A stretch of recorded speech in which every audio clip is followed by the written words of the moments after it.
আচ্ছা, সন্তানরা বড় হয়ে গেলে কি আমাদের দেখাশোনা করবে?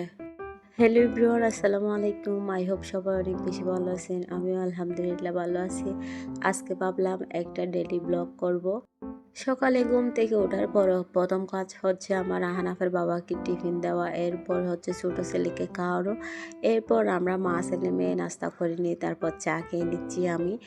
এরপর হচ্ছে একটু বিছানাটা গুছিয়ে নিচ্ছি, কারণ আজকে আপা আসতে একটু লেট হবে।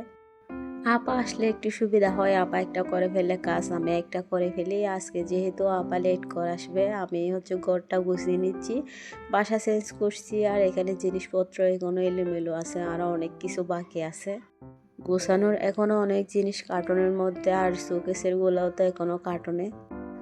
ঘরটা গুছিয়ে হচ্ছে আমি রান্নাঘরে চলে আসছি কাজ করার জন্য। আদোয়া জিনিসপত্রগুলো ধুয়ে নিচ্ছি, এরপর রান্না করে নিব। আচ্ছা, প্রথমে যে আমি একটা কথা বলছি, বাচ্চারা বড় হয়ে গেলে কি আমাদের দেখাশোনা করবে? কারণ হচ্ছে আমার 3 বাচ্চাই এখনো ছোট, অনেক ছোট।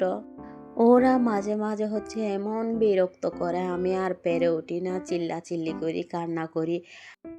আজকে আহনাফের বাবাকে আমি হোয়াটসঅ্যাপে বলতেছিলাম, আমি তোমার বাচ্চাদের জ্বালা আর পারতেছি না, আমার দ্বারা আর সম্ভব না। দেন আহনাফের বাবা বলতেছে, ওরা বড় হয়ে গেলে তোমার দেখাশোনা করবে।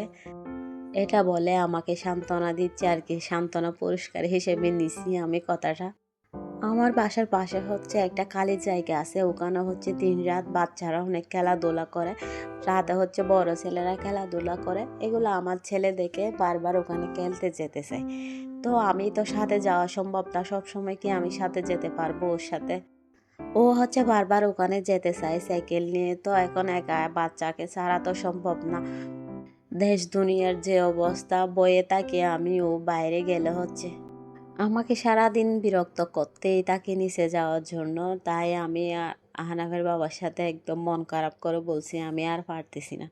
আপনাদের সাথে কথা বলতে বলতে আমি রান্নাও করে নিছি, এরপর হচ্ছে বেবিকে একটু ঘুম পাড়াই দিছি, আবার একটু ছাদে আসছিলাম কাপড় শুকাইতে।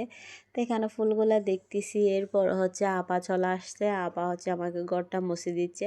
সন্ধ্যায় হচ্ছে আমরা মা ছেলে মেয়ে একটু চা খাইছি, আজকে ওরাও চা খাবে বলছে। ওদেরকে হচ্ছে আমি চা তেমন একটা দিই না, মাঝে মধ্যে ওদের বাবার সাথে রং চা খাই। এটা হচ্ছে আমাকে আহনাফের মিস গিফট করছিল, এটাও হচ্ছে আমি টাঙাই দিছি আজকে। আর এগুলো আমি বাণিজ্য মেলা থেকে নিয়েছিলাম, এতদিন বের করা হয়নি, আজকে বের করছি। আজকে এই পর্যন্ত, সবাই ভালো থাকবেন।